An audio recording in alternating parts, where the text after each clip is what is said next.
being that the heart of the message of Jesus. And I would even say more, the huge problem with Christianity in Latin America is that often we ourselves are not good examples of forgiveness among ourselves, the clergy, and let's say the leaders of the church. So that's a kind of big challenge for Christians all over the world. Yes. Another question, yes? Can you speak about how the creative arts have had an impact on your work and what you've seen in your experience? Profound impact. Art is very important, very important. I think of arts like the creation of a new narrative. And, the way people are, for instance, in some communities in Colombia, the way we are creating songs for peace and forgiveness, the way we are dancing for forgiveness, the way we are painting for forgiveness, the way we are even creating poetry for forgiveness is amazing for us in the case in Colombia. So arts is a very good expression of what forgiveness is. It's like imagining the future or making reality the future. Thank you. Yes? Sorry, please. Seeing the other, or the abuser, the victimizer, through the color of the art. Yes. We often make an exercise with victimizers, with ex-combatants, and we ask them to paint the person they have killed. And we ask them, okay, you have to become a very good and delicate painter. You are going to paint again the victim you killed in the best way you can. And that's a very impacting exercise because you are forcing them to bring out the best of themselves. And we are impressed of how people are able to bring out of their own heart the good side of their own souls. And they are able to really recuperate the dignity of people through paintings. So this what you are saying is very important. Yes? Can you explain to me how your model of forgiveness and reconciliation is effective in stopping narco-trafficking in Colombia? Because wouldn't you say that you would have to use some sort of force and possibly violence to effectively stop the production and sale of narcotics? Yeah, that's a difficult question.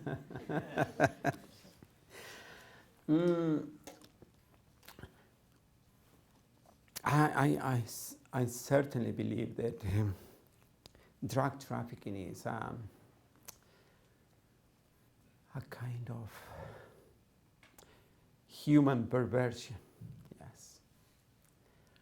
But I also believe that we have to give what we call nowadays in Colombia the possibilities of transitional justice to drug traffickers. And we have done already a few cases in Colombia where we have been able to, through Congress, to offer a special law to paramilitary people who were also drug traffickers. And they were given the possibility to have no more than 8 years in jail and no less than 5. That's a law in Congress, 2005. No more than 8 years in jail and no less than 5 if they could lay down their arms, give back whatever the properties they had illegally, and then tell the truth about the crimes they did. Okay? 33,000 people, paramilitary people who were also drug traffickers, they laid down their arms and submitted to the government. So what I'm proposing is that we have to give this kind of juridical favorability Do you understand that? Juridical favorability.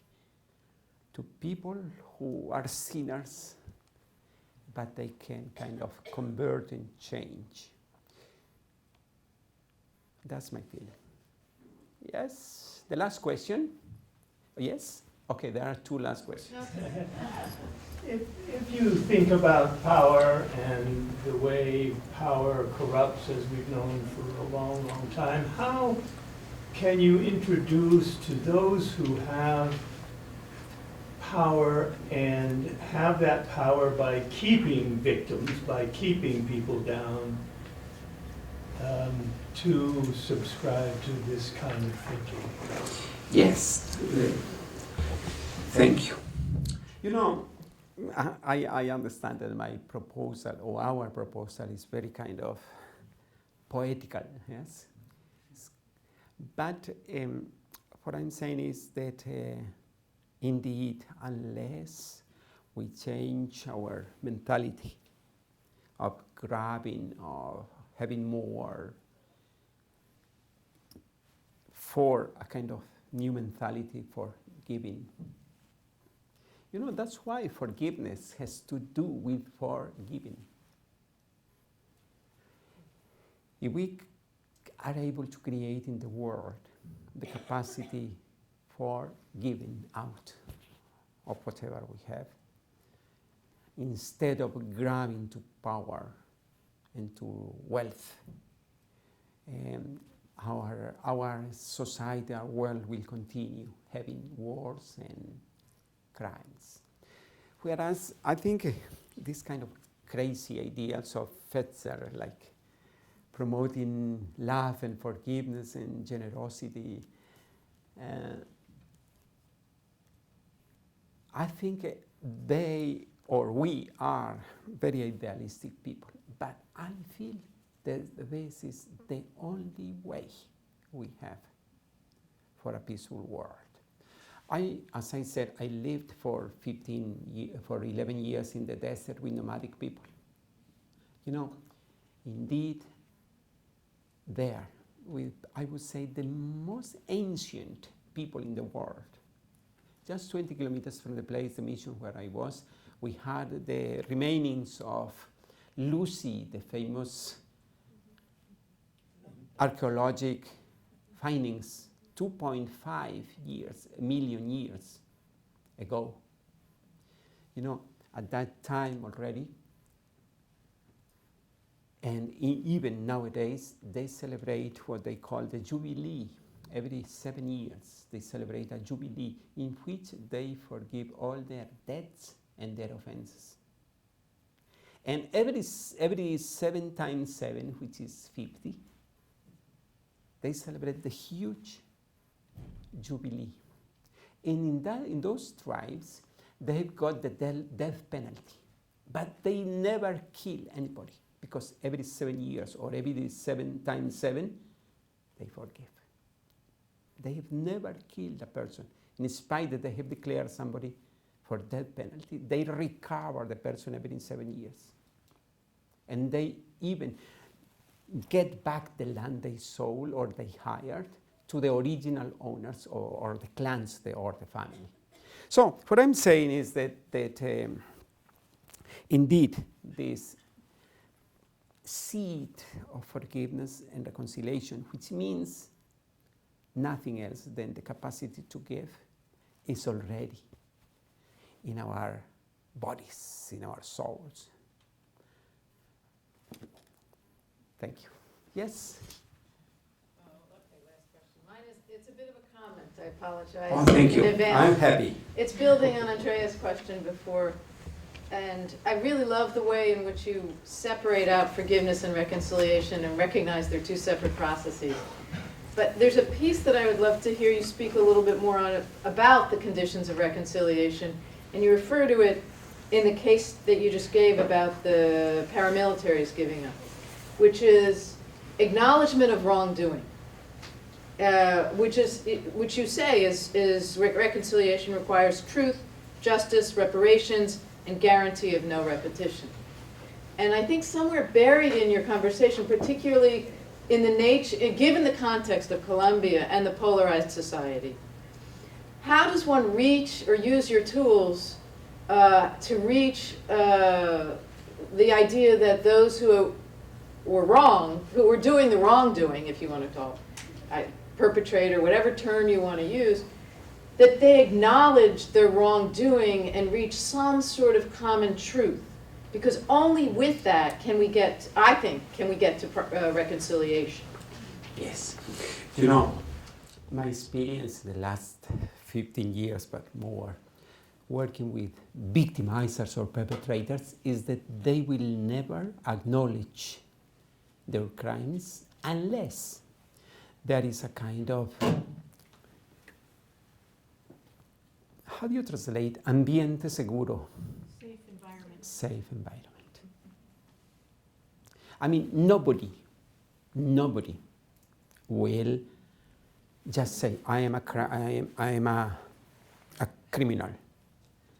Unless there is a safe environment where you, I mean, like the 33,000 people who lay down their arms, because there was a safe environment, no more than 8 years in jail and no less than 5. That was a kind of safe environment created by our Congress in Colombia, so that people could say their own crimes, confess their own crimes. Okay, you know, one good thing which is happening in Colombia, which I think is really a big turn in the negotiations, is that both the government and the leftist guerrilla are starting to recognize their faults. They came to the conclusion that all of us, we are co-responsible, even ourselves, the population in Colombia, we are in some way co-responsible of this. And, you know, we are still on the process of creating that safe environment by which the leftists will be able to confess their truths. In our Catholic tradition, we try always to create a very safe environment for people who come to confession. A safe environment. And people who come to confession, they know that the priest will never say whatever he heard or she heard in future.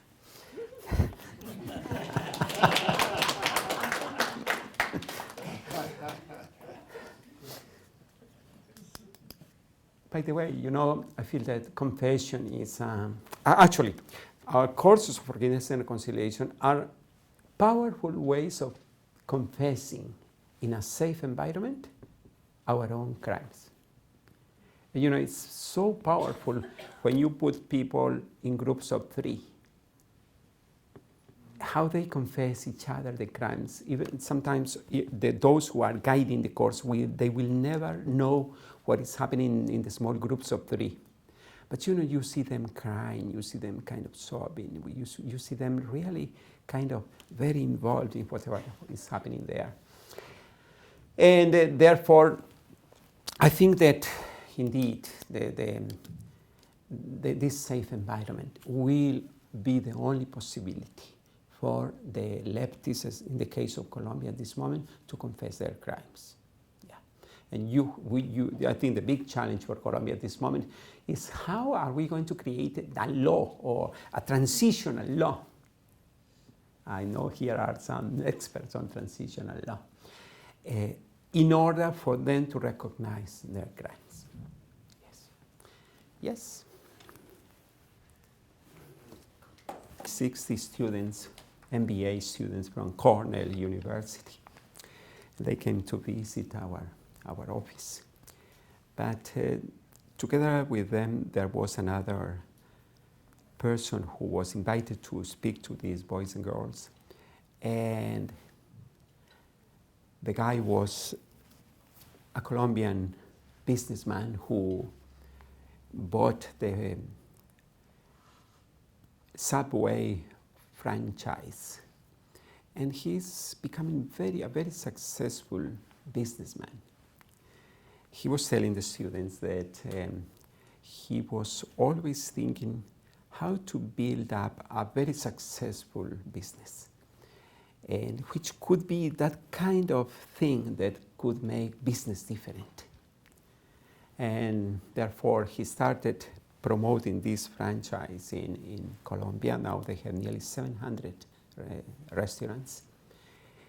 And he said, we decided that the kind of difference of our business is going to be that we are going to give 10% of our earnings to scholarships and for supporting the poor, especially the victims.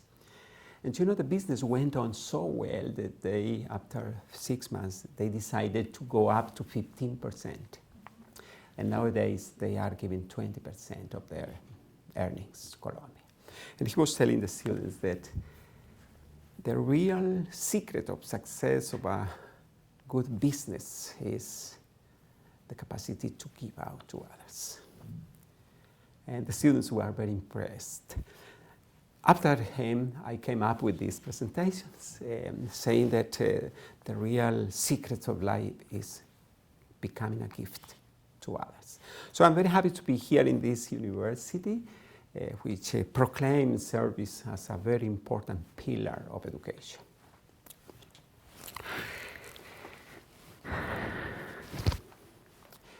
Exploring social justice.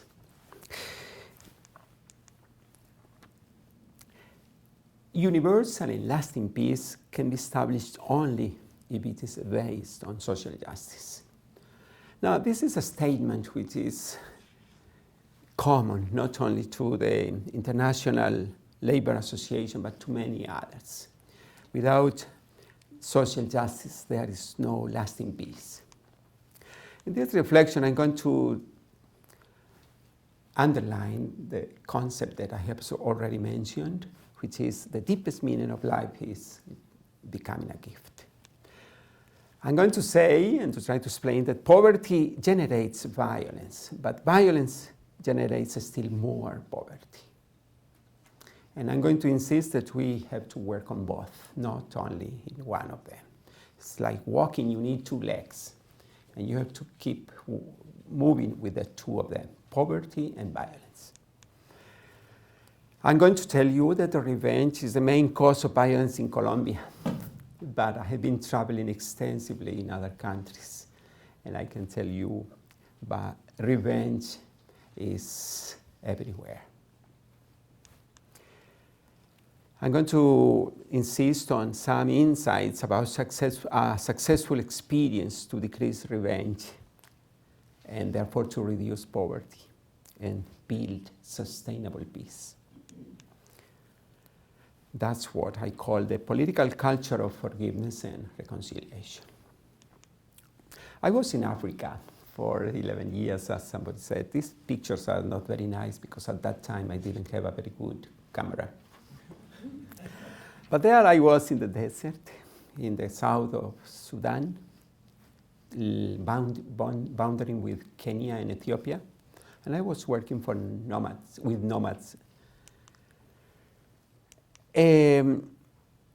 This is a school under a tree. This was my house.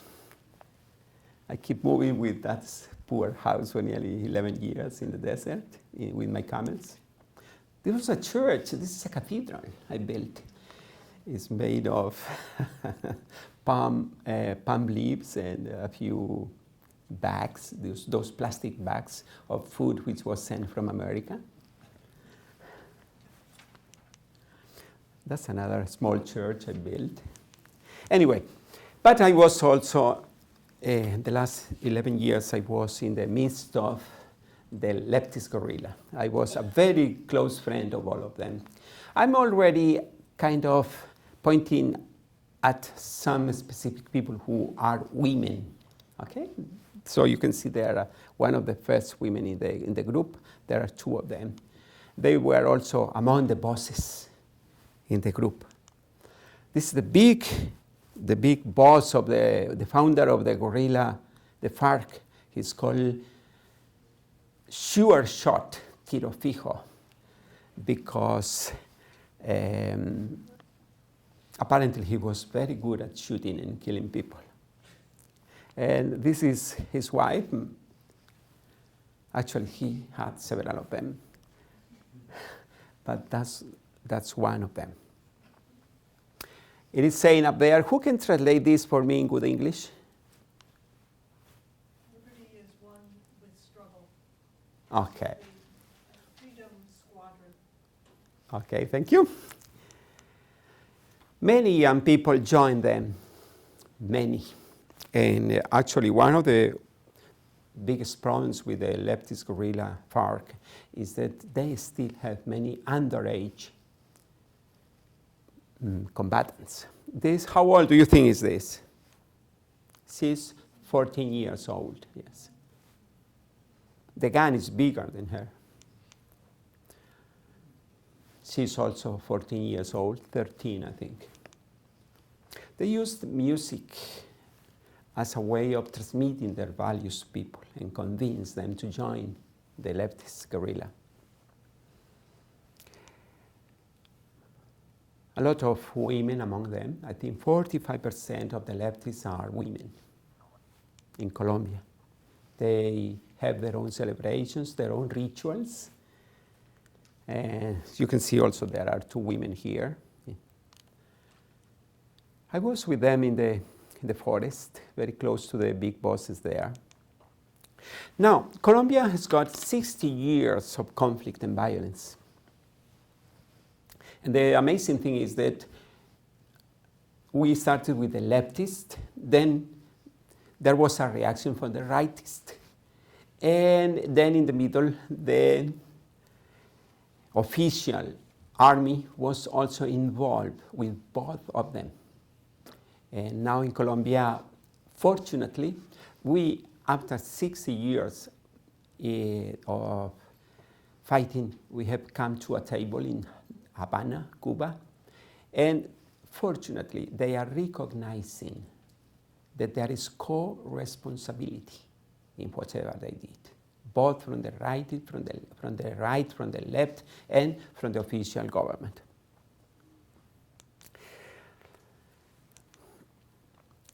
Now, 12 experts met recently to write and to research on the causes of violence in Colombia, and more or less they conclude that our problem is exclusion, socio-economic, political exclusion. But my additional thesis is that at the very base of the conflict is a collectively accumulated anger and hate, which has not been yet transformed. One of the worst things of our leftist guerrilla and the rightists and also the army in Colombia is that we came to the conclusion that everything can be solved with arms and violence. And that's so far the worst and most difficult problem we have to solve in Colombia, that everybody, nearly 46 million people in Colombia, think that everything can be solved with arms.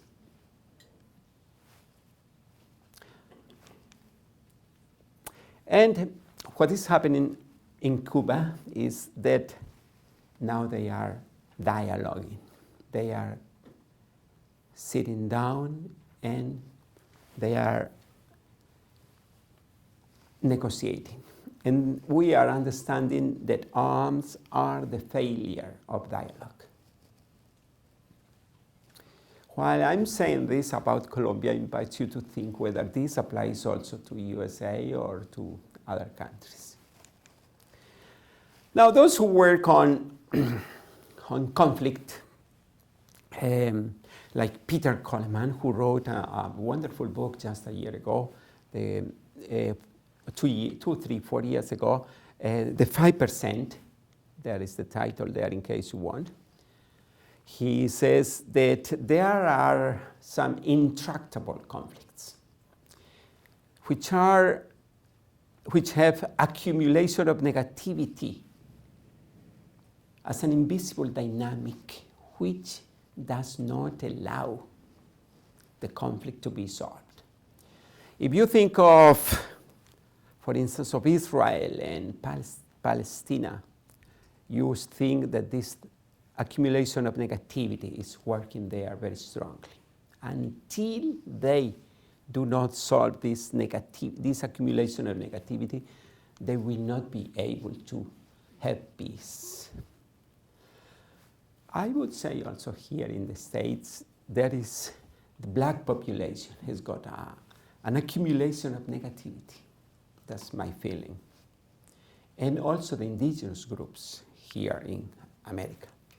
Unless we transform this accumulation of negativity, we will not be able to have sustainable peace. So down below, there is this urge for revenge. What is revenge? It's the infliction of harm in righteous response to perceived harm of injustice that fragments the fundamental conceptual notion of a just world. Now, if you think of terrorists, the sense of hate and urge for revenge is at the highest level. The real strength of terrorists lies in their ability to inspire hate. And hate is really contagious. So let me say an important premise to whatever I'm going to underline here. You know, peace is like a tree, and sustainable peace is like a tree. You have to provide for the objective needs like land, health, education, and employment, housing, etc. But you have to provide also the juridical needs, especially for countries which have been under violence. You have to provide for the truth, justice, the reparation, and pacts or guarantee of no repetition. But you know, while you have to provide for those things, you have to provide for the subjective needs, which is anger, hate, and the urge for revenge. If you do not solve this small problem here in the roots, which is hidden, which is not seen. You know, my biggest struggle now in Colombia, and fortunately I think we are kind of succeeding, is that the country is only analyzing the problems of violence from here upstairs. And there is little work done on this aspect here. So unless we work here, the whole tree can fall down. Now, let me just tell you the difference between working upstairs and downstairs. You know, this is reconciliation upstairs. And downstairs is forgiveness. And if you want to say different words, you can say that reconciliation is the kind of outer reparation, whereas forgiveness is the inner reparation. And I'm going to say later that forgiveness does not depend on apology.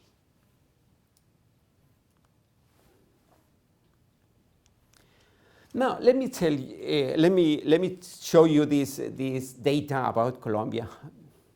These are the data of last year. You know, the main motivators for homicides in Colombia is revenge. This is revenge. And if you put together revenge and fights or discussions, you get 74.9 of the homicides in Colombia are happening because of the urge of revenge that people have.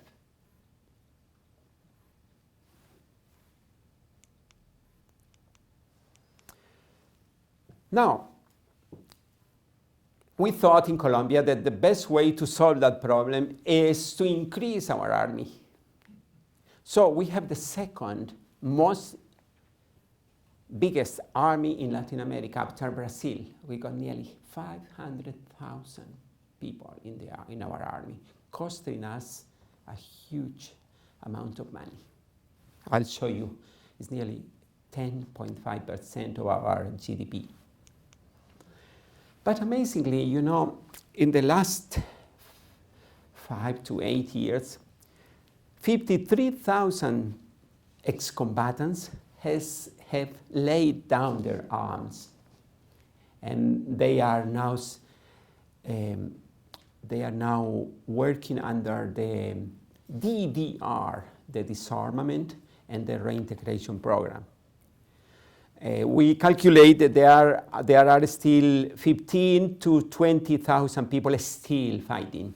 But you know, this is amazing that there are already 53,000 people who left their arms. Now, I want you to see how the problem is not only a Colombian problem. I'm going to show you the Global Peace Index of 2014.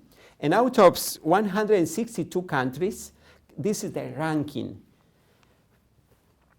As you can see, these countries in Latin America are quite well positioned in the ranking. But if you go to these ones, you can see those in red. The ones in red are the ones which came recently from negotiations and from, let's say, from getting kind of peace in their countries. Now, one of the amazing things for me is that, for instance, South Africa, which is a very prominent case, and is put as an example of sustainable peace, is not. Can you imagine, out of 162 countries, South Africa is nowadays one of the most violent countries in Africa. Now, if you go and see, okay, and of course we got the cases of Honduras, Guatemala, Salvador. But if you go to, for instance, Colombia is 148. But you know, Israel is 149, and of course the last one is Syria, okay? But you know, think of Rwanda. Also, Rwanda is another prominent case on peace achievements. But you know, Rwanda is a very violent country nowadays. You know, either Rwanda and South Africa, they just signed the peace agreements 25 years ago, but still they are one of the most violent countries in the world. Why? My thesis is that they have not been able to solve that inner problem, that subjective cause of their violence. Again, you can see they are the same countries with another data, and it's to show more or less the same.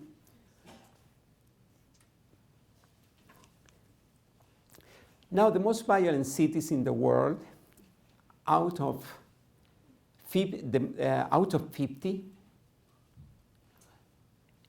42 cities are in Latin America. 42 cities. And let me tell you one thing. Latin America is the most Christian continent in the world. What is happening to our Christianity? Brazil has got, out of 50 cities, have got 18 of the most violent cities in the world.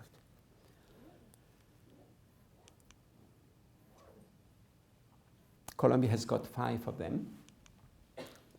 Now, very quickly, the total cost of violence, according to the Institute of Economics and Peace, is $9.5 trillion. The cost of violence containment is this.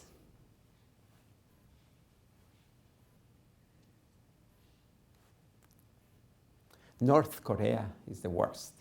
spending a lot of money for containment of violence. So violence is making people more poor and poorer. Again, therefore, a painful statement. Poverty generates violence, but violence generates still more poverty.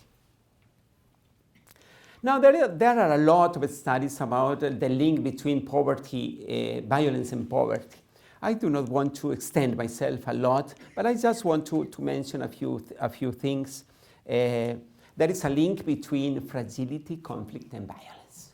Those who would like to study more about that, you can, perhaps if you want to get this presentation, you can get the source there. Now, one thing that impresses me a lot is the statements of Amartya Sen, Nobel Prize in Economics. And he says that the real source of poverty is the capability deprivation. I do not want to, and I don't have time to expand a lot, but I'm sure you understand that.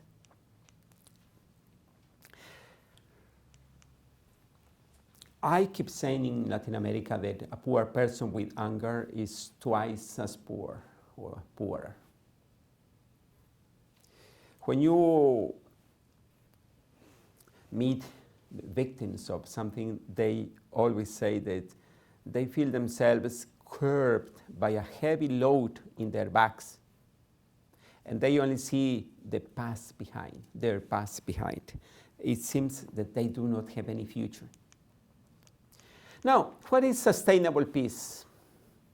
Sustainable peace is just simply the capacity to solve problems without violence. Let's say the capacity to solve things with cooperation and dialogue. That's all, as simply as that. When experts speak about sustainable peace or durable peace, they mention 8 pillars for durable peace. They speak about a well-functioning government, which provides good services, health, house, education. There is a fair distribution of wealth. There is freedom of expression.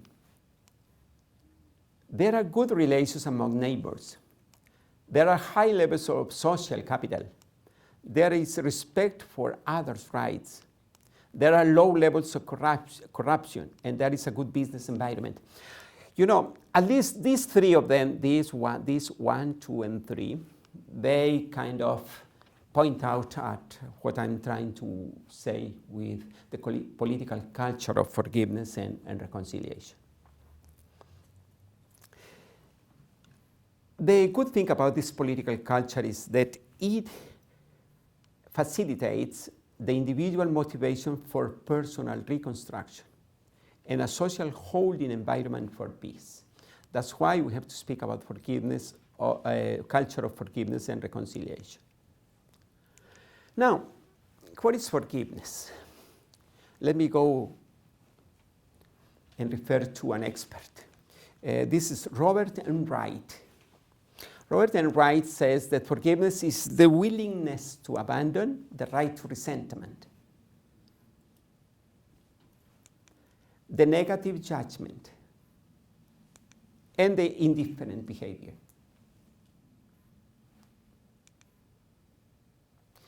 Now, please note that this is a really individual and personal process of hygiene, cleanliness, if you want. Now, what you have to clean is this. When you are offended, normally you are angry. And unless you do not curb this anger, you immediately jump to resentment. And you keep resenting, remembering. And in less than minutes, you just feel the urge for retaliation.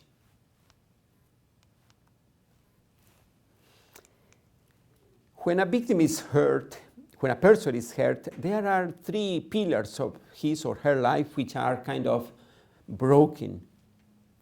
significance of life, sense of security, and the kind of socializing skills. That's what Amartya Sen also calls the capability deprivation. What is not forgiveness? Forgiveness is not forgetting. Nobody can forget. It's not avoiding justice. Is that not required encounter with the offender? And in fact, there could be forgiveness without reconciliation, but not the opposite. Forgiveness is a new narrative. You change the way you see things. It's a narrative turn from retaliation to compassion. And I can tell you, living for the last 15 years with victims, that it is indeed possible. Victims who are able to forgive, they are able to move from retaliation to compassion. Fortunately, I can witness to that. In Colombia, at this moment, we are not only having thousands and thousands of people forgiving, we are having millions of people. And I think that if we are able in Colombia to continue the way we are now, we are going to become a good example to the world of how, after 60 years of armed conflict, we can indeed move to the future with this process of forgiveness and reconciliation. I'm not denying that we have to provide for the other objective and juridical needs that I was showing with the tree of peace. What is compassion? Compassion is moving from the archaic brain, the kind of wild brain that we have, and to move to the kind of evolution, spiritual, I can say this here. I feel comfortable to say here, to the spiritual brain. Now, why do you have to forgive? Because of the dignity of the offender.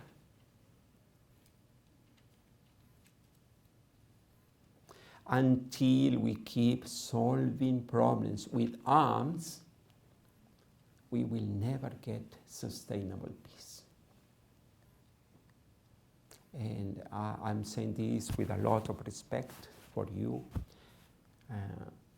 In America, they will never get sustainable peace inside the country if problems are solved the way a policeman solved the problem with a black person yesterday or the day before yesterday. Arms are the failure of our words, our capacity to dialogue. When people are able to forgive, they are no longer victims, they become victors. And that's a huge change when you are able to help a victim to become a victor. Forgiveness does not change the past, but certainly changes the future.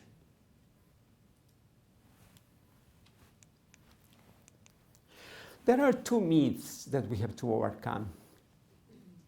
That forgiveness does not need apology, does not depend on the apology.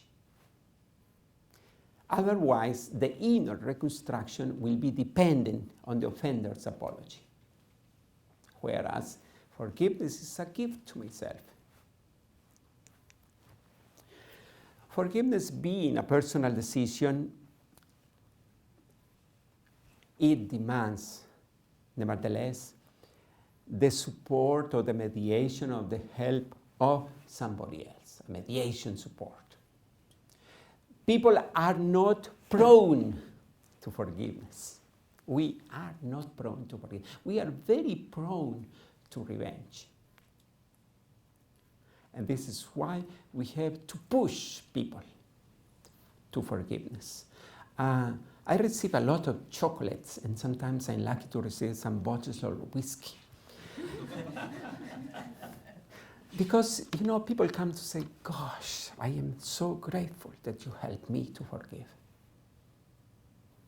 In Mexico, I go often to Mexico. Actually, next week I'm going to work with the victims of the boys and girls who disappeared, the 42 boys and girls who disappeared in Guerrero, Mexico. I'm going to work with the parents of those young people. And I already told them that if they do not forgive, they are lost. They have to keep demanding justice, reparation, truth, and guarantee of no repetition. But at the same time, they have to forgive. Otherwise, they will be sick very soon.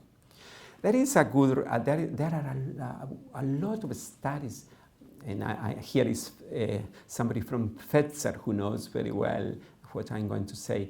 There is a very strong link between non-forgiving and disease.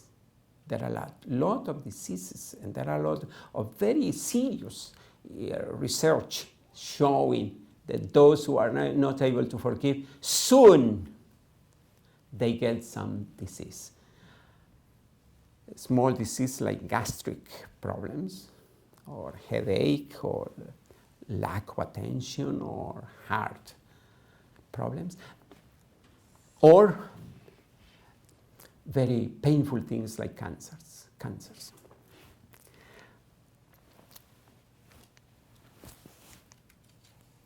What is reconciliation? It's simply regaining trust in the offender. And this is very difficult, especially, for instance, when couples they have been unfaithful to each other. But I can tell you, couples who have been unfaithful to each other, they are also able to reconstruct their relation, their trust. And I can tell you, this is really possible. Human capacity is huge. I mean, we can be heroes or we can be demons. But I think people who really understand the importance of forgiveness, they become heroes. Now, reconciliation demands 4 basic things, which I already mentioned to you. Those reconciliation demands truth, demands justice, reparation, and guarantee of no repetition. And that's why reconciliation, the process of reconciliation, is more difficult than the process of forgiveness. And let me repeat, or let me mention to you what Hannah Arendt says. Forgiveness is not just a religious resource. It has to become a political virtue. Forgiveness is an act of democracy. The person who does not forgive excludes, and that's not democracy. Forgiveness is also a kind of remedy to a big problem of health, which is the contagious problem of revenge. You know, anger and revenge is very contagious. Now, how are we doing that? As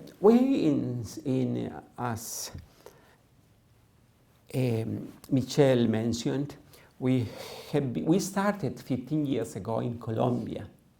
I was for 3 years in the previous negotiations in Colombia. In 1999, I was participating in the negotiations with the FARC group. And we were for 3 years negotiating, and one night everything failed. And the president of Colombia said, negotiations are over. Okay, for the last 15 years since that, I have been thinking, what was missing in those negotiations there? I'm trained to be a conflict negotiator. I'm supposed to be a good mediator. But at that time, I really failed. And for the last 15 years, I have been working on forgiveness and reconciliation. I have kind of rediscovered my identity as a mediator, as a conflict negotiator. So what we are doing is training trainers on forgiveness and reconciliation. It is a 60 hours training, and we provide to trainers our manuals, our books, and our kind of continuous follow-up. And therefore, at this moment, we have got trainers in 15 countries of Latin America and 3 in Africa. Although we have started also in Portugal and Spain in Europe. We have got also another program which is called the Pedagogy of Care and Reconciliation, and we are working in 5 countries, in nearly 20 schools at this moment, transforming the whole way of teaching through the pedagogy of care and reconciliation. And let me tell you that the more we work for care and reconciliation in the schools, the highest the performance, the academic performance of the students. We are having adult literacy in Colombia. We are teaching how to read and write to adults, but through forgiveness. And it's becoming a successful program also. We have got houses of reconciliation. We just hire houses in very violent areas of the cities, and we put there a house with 2 or 3 people spreading the technology of the soul, I call that, which is forgiveness and reconciliation. Some conclusions. I've never been able to pronounce this name properly. Petraeus. Okay. He was recently saying that the crisis in the Middle East is a political Chernobyl.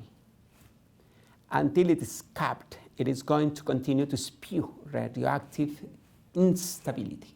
He calls this radioactive. Now, there is a need of a revived political reconciliation. Okay? He understands that. He knows that the solution is not a military solution. Desmond Tutu keeps saying there is no future without forgiveness.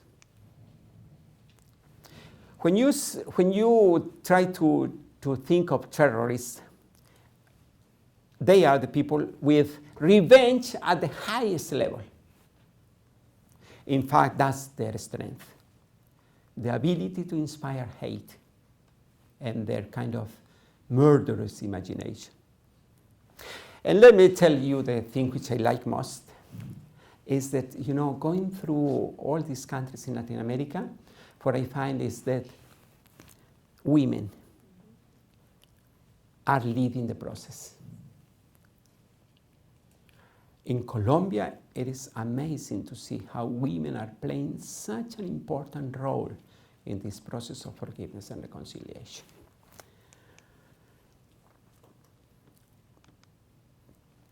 Now, I'm not talking necessarily about women. I'm talking about the feminine of ourselves.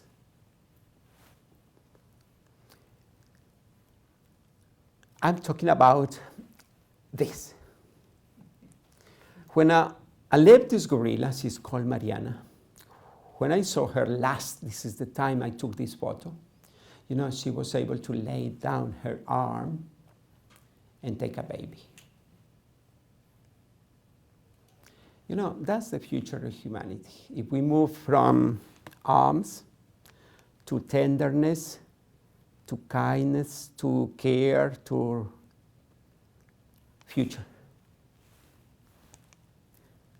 Muchas gracias. We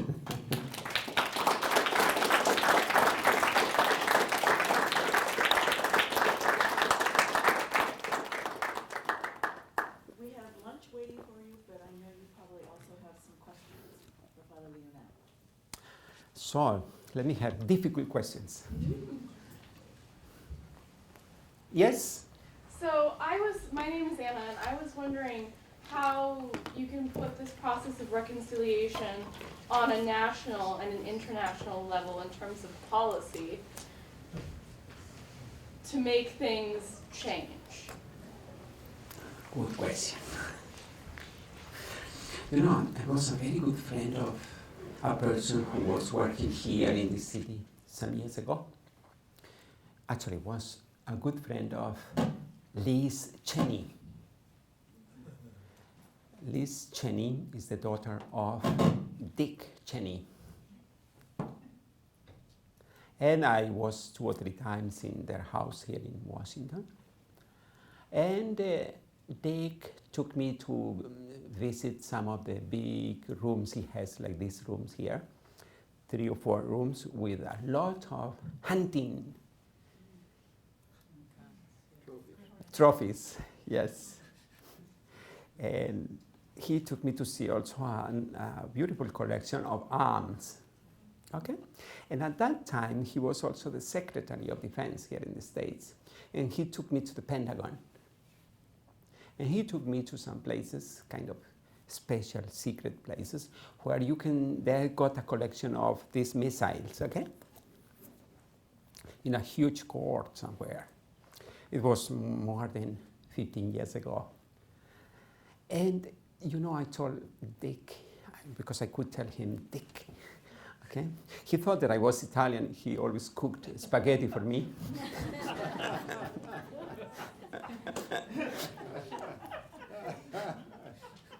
But you know, I'm proud that Dick kind of cooked for me. I can say spaghettis were fairly good. Although I was living in Italy for nearly 5 years, I can say that he is a good cook. So I was telling Dick, why don't you give me the cost, what's the cost of that missile there? It was a small missile. And he was telling me, you know, that missile is very good, it's very powerful, it's very impacting, he said.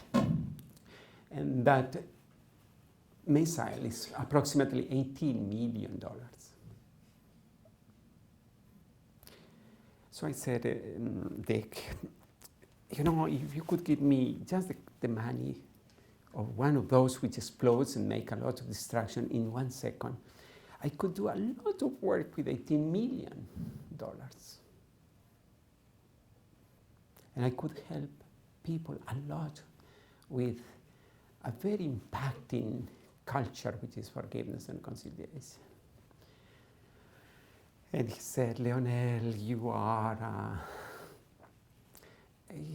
crazy. Yeah, you are crazy. You don't understand this wild world. Okay? You know, on 9/11, was it 9/11? Yes.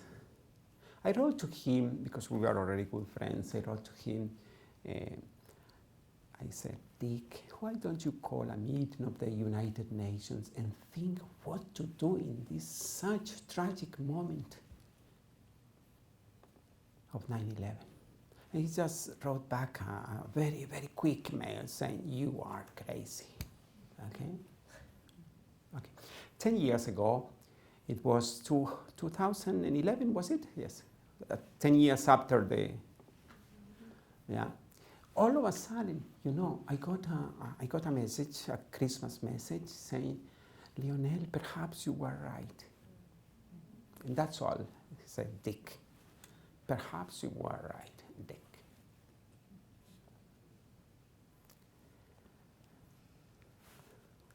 How can we transform this kind of crazy idea, which is not mine? The founder, the creator of that idea is somebody else that you know very well.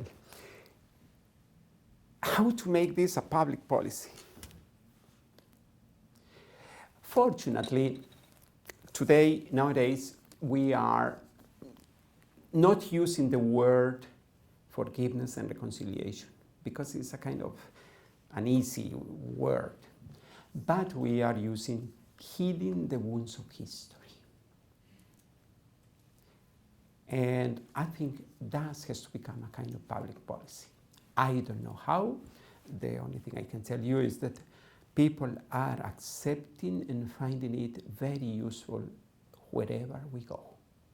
I'm going, as I said, next week to Guerrero in Mexico, but in 2-3 weeks I'm going to Damascus. We are going to train some people from Syria. And what I'm saying is when people are able to see the benefit of forgiveness, they really change. So please help me to make this a public policy. Thank you. Another question? Yes. I've been reading about zones of peace and peace communities in Colombia. What role do they play in reconciliation efforts? Which was the first word? Zones of peace Zones of peace, yes. and peace communities. Yeah. You know, the amazing thing in Colombia is that although we have been having a lot of violence in Colombia, we have been having also a lot of initiatives for peace. From kids, from indigenous people, from black population, from everywhere. And I think there are those ones like Swords of Peace and like many others. They are really, I think we are really trying to transform the political scenery of Colombia. So I think everybody is really kind of support, not really. You know, in Colombia we have got the problem that half of the population is not supporting the peace process because they say that those criminals, they should go to jail for many years.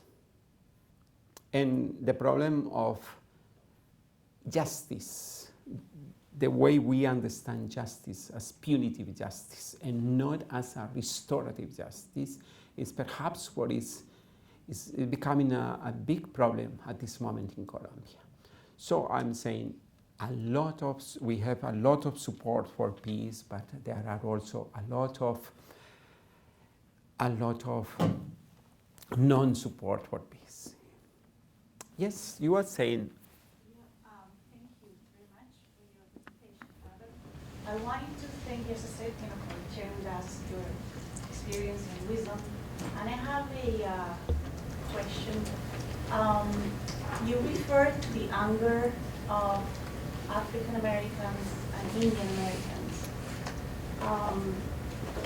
You did touch upon the anger of other Americans that do not belong to those two groups, and that also exert actions of violence. And you mentioned an example of yesterday. Do you think that the same model that you presented could be applied for those who also exert anger in those groups? Yeah. Yeah, actually, I'm impressed that here in USA, we started a few years ago, like 6 or 7 years ago. We brought some of our groups here, and they came from Mexico. People from Mexico came to live in the States, and they are now creating all this and kind of multiplying this training of trainers. And it is, I would say, it is increasing a lot among the Hispano population, okay? With the real American population, we have not been able yet to do a lot of things. Although in Boston, we are now kind of starting some training with a group of churches which are gathered, I don't remember the name, but let's say Christian churches are putting together a program, and we are going to start training people in Boston. I was a student, I had a friend, a close friend when I was in Harvard, and she was doing economics. And she did her PhD work on the question, how is it that the indigenous population in America, regardless the fact that they receive a lot of economic support from the government for roads, schools, health, education, why is it that they still are poor and perhaps even poorer? And she was concluding, she was an economist. Her name is Susan Abadian.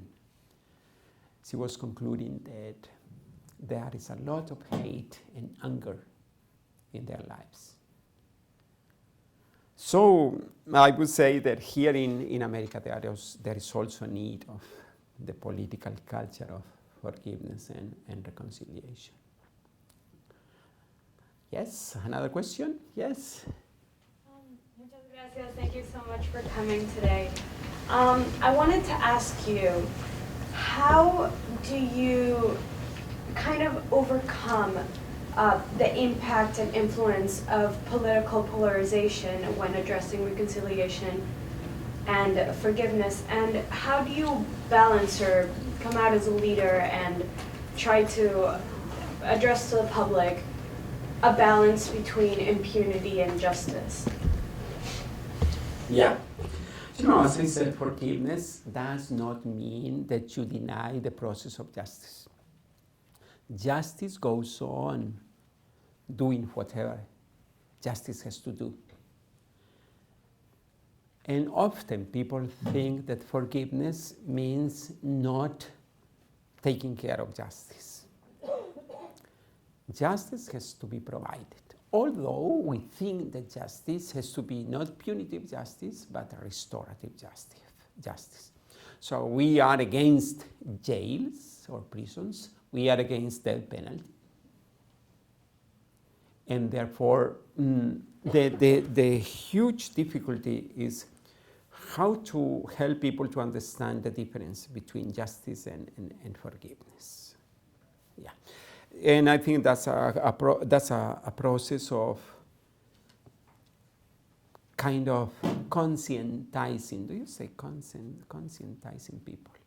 Yes, more and more. You know, the culture of forgiveness is not in our brains. It is amazing that even USA or the whole of the Latin American countries who are very Christian, and Christianity having forgiveness as at the very heart of its inspiration. You know, we are the most violent country, the most violent continent in the world. 42 cities out of 50 of the most violent cities in the world, 42 are here in this continent, with a very huge percentage of homicides and criminality. Yes?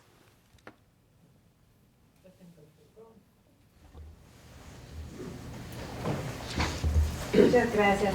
My name is Shivani, and I was just wondering if you could speak to the specific modalities that you use in the reconciliation and forgiveness process, beginning with the self. You know, I'm angry with you because you've got a lot of hair.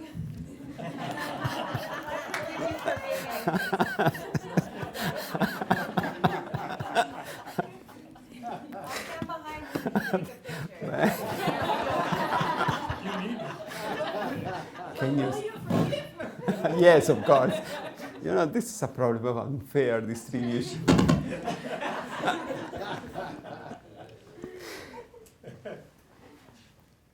Sorry, I forgot the question. The specific modalities that you teach individuals as well as larger communities to reach and achieve the process of forgiveness. Yes, as I said, we train trainers. So when we go to work with the indigenous people, we kind of move them to adopt their own language, their own examples, their own songs, or the way they dance, to apply to the methodology. So, for instance, in Colombia, we got indigenous groups who do not have the word forgiveness and reconciliation, but they have the words like cleanliness and harmonizing. So we don't speak about forgiveness and reconciliation, but we speak about cleanliness and harmonizing the group. We have been even working with victimizers, okay? Because, you know, victimizers have also been victims. And the amazing thing is that in Colombia, when you go case by case, you discover that indeed victimizers before they were victims. And as you know, studies show that a high percentage of victims have been victimized before. Yes, sorry, victimized and been victimized before. So we really, the main effort we do is, for instance, how to adapt forgiveness to a Muslim, an Islamic country. Okay, so we have been adapting our methodology to the Islamic language. And actually for us it becomes easy because what we do is that we give the basic principles of forgiveness and reconciliation to the group, and then we ask them, okay, we have done 60 hours training, now we have to translate this into your own language. Okay? So as I said, our basic program is Schools of Forgiveness and Reconciliation, which is a 60 hours training. 30 hours for forgiveness and 30 hours for reconciliation. And it is amazing that often in cities, big cities like Bogata has got 8 million people, we do the training 3 hours per week. And you know, the program lasts nearly, how many sessions? It is nearly 20 sessions, okay? Every week, one session. And you know, it's amazing that we keep people going happily, and often increasing their presence with their children or with their husbands, and nearly 100% of the people who start, they finish our courses. So we are really, there is no desertion, do you say? Yeah, high rates in our courses. We have got this program on the schools, which is teaching teachers another way of teaching, yes, and actually it's becoming very, very successful. And also, I mean, all this kind of different modalities that we have. I have to say one thing. I'm Catholic. I've been working with a lot of Christian groups, but you know, it's amazing the ignorance that we Christians have about forgiveness. The ignorance about forgiveness. Yeah, you know, forgiveness, being part of social sciences, is being kind of discovered only in the last 15 or 20 years. There are a few important researchers here in the USA. I know one in Wisconsin, which is called Robert and Wright. Another one in here I'm going to tell you the name of the university. It's called Everett Worthington. He's also a very good kind of thinker about forgiveness.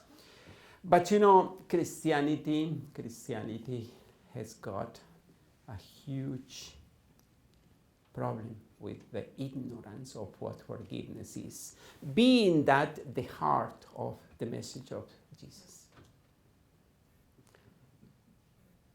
And I would even say more, you know, the huge problem with Christianity in Latin America is that often we ourselves are not good examples of forgiveness among ourselves, the clergy, and let's say the leaders of the church. So that's a kind of big challenge for Christians all over the world. Yes. Another question, yes? Can you speak about how the creative arts have had an impact on your work and what you've seen in your experience? I mean, profound impact. Art is very important, you know, very important. You know, I think of arts like the creation of a new narrative. And you know, the way people are, for instance, in some communities in Colombia, the way we are creating songs for peace and forgiveness, the way we are dancing for forgiveness, the way we are painting for forgiveness, the way we are even creating poetry for forgiveness is amazing for us in the case in Colombia. So arts is a very good expression of what forgiveness is. It's like imagining the future or making reality the future. Thank you. Yes? Sorry, please. And seeing the other, or the abuser, the victimizer, through the color of the art. Yes. You know, we often make an exercise with victimizers, with ex-combatants, and we ask them to paint the person they have killed.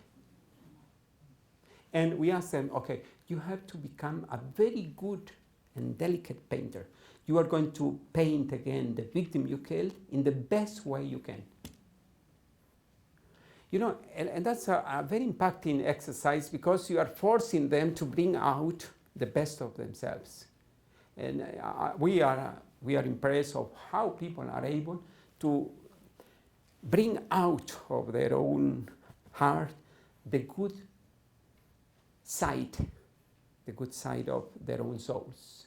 And they are able to really recuperate the dignity of people through paintings. So this what you are saying is very important. Yes, yes. Can you explain to me how your model of forgiveness and reconciliation is effective in stopping narco-trafficking in Colombia? Because wouldn't you say that you would have to use some sort of force and possibly violence to effectively stop the production and sale of narcotics? Yeah, that's a difficult question.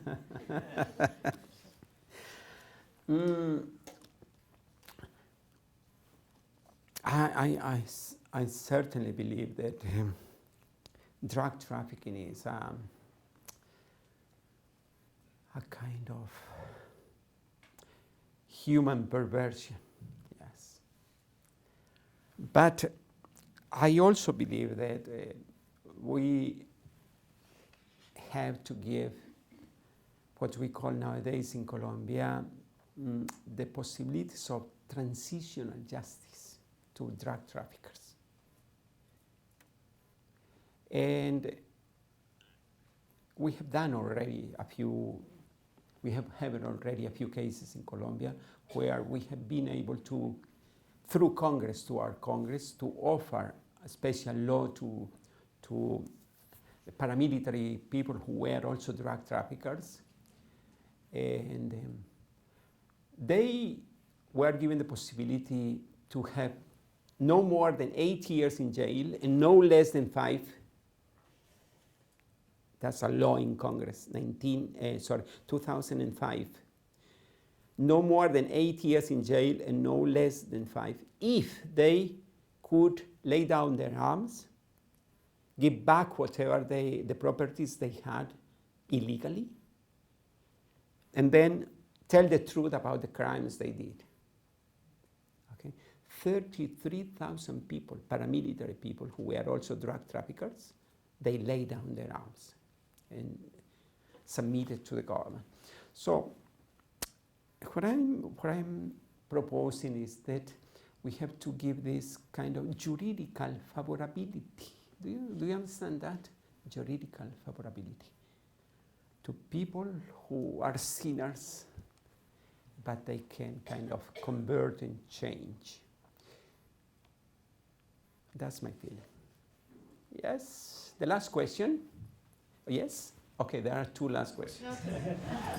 If you think about power and the way power corrupts, as we've known for a long, long time, how can you introduce to those who have power and have that power by keeping victims, by keeping people down,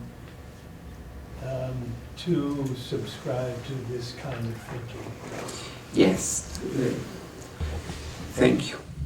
You know, I understand that my proposal or our proposal is very kind of poetical, yes?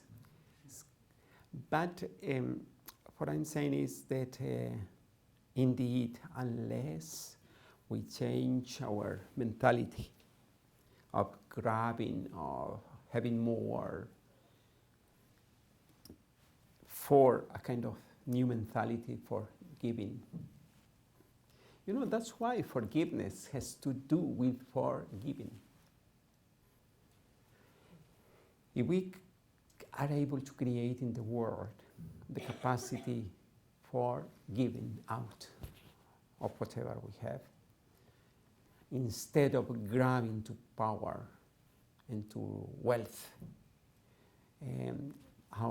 our society, our world will continue having wars and crimes. Whereas I think this kind of crazy ideas of Fetzer, like promoting love and forgiveness and generosity, I think they or we are very idealistic people, but I feel that this is the only way we have for a peaceful world. As I said, I lived for 11 years in the desert with nomadic people. You know, indeed, there, with, I would say, the most ancient people in the world. Just 20 kilometers from the place, the mission where I was, we had the remainings of Lucy, the famous archaeologic findings 2.5 million years ago. You know, at that time already, and even nowadays, they celebrate what they call the Jubilee. Every 7 years, they celebrate a Jubilee in which they forgive all their debts and their offenses. And every 7 times 7, which is 50, they celebrate the huge Jubilee. And in those tribes, they've got the death penalty, but they never kill anybody, because every 7 years or every 7 times 7, they forgive. They have never killed a person, in spite that they have declared somebody for death penalty. They recover the person every 7 years. And they even get back the land they sold or they hired to the original owners or the clans or the family. So what I'm saying is that indeed this seed of forgiveness and reconciliation, which means nothing else than the capacity to give, is already in our bodies, in our souls. Thank you. Yes? Oh, okay, last question. Mine is, it's a bit of a comment, I apologize. Oh, thank you. In advance. I'm happy. It's building on Andrea's question before, and I really love the way in which you separate out forgiveness and reconciliation and recognize they're two separate processes. But there's a piece that I would love to hear you speak a little bit more on about the conditions of reconciliation, and you refer to it in the case that you just gave about the paramilitaries giving up, which is acknowledgement of wrongdoing, which you say is reconciliation requires truth, justice, reparations, and guarantee of no repetition. And I think somewhere buried in your conversation, particularly in the nature, given the context of Colombia and the polarized society, how does one reach or use your tools to reach the idea that those who were wrong, who were doing the wrongdoing, if you want to call it, perpetrator, whatever term you want to use, that they acknowledge their wrongdoing and reach some sort of common truth? Because only with that can we get, I think, to reconciliation. Yes. You know, my experience in the last 15 years, but more, working with victimizers or perpetrators is that they will never acknowledge their crimes unless there is a kind of, how do you translate ambiente seguro? Safe environment. Safe environment. I mean, nobody will just say, I am a criminal, unless there is a safe environment where you, I mean, like the 33,000 people who lay down their arms, because there was a safe environment, no more than 8 years in jail and no less than 5. That was a kind of safe environment created by our Congress in Colombia, so that people could say their own crimes, confess their own crimes. Okay, one good thing which is happening in Colombia, which I think is really a big turn in the negotiations, is that both the government and the leftist guerrilla are starting to recognize their faults. They came to the conclusion that all of us, we are co-responsible. Even ourselves, the population in Colombia, we are in some way co-responsible of this. And we are still on the process of creating that safe environment by which the leftists will be able to confess their truths.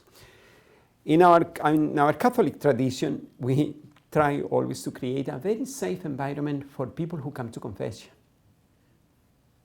A safe environment. And people who come to confession, they know that the priest will never say whatever he heard or she heard in future.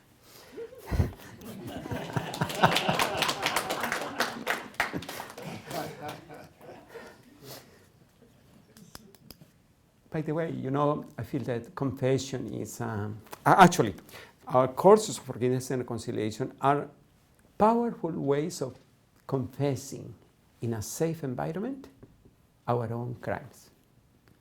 It's so powerful when you put people in groups of 3, how they confess each other the crimes. Even sometimes those who are guiding the course, they will never know what is happening in the small groups of 3. But you see them crying, you see them kind of sobbing, you see them really kind of very involved in whatever is happening there.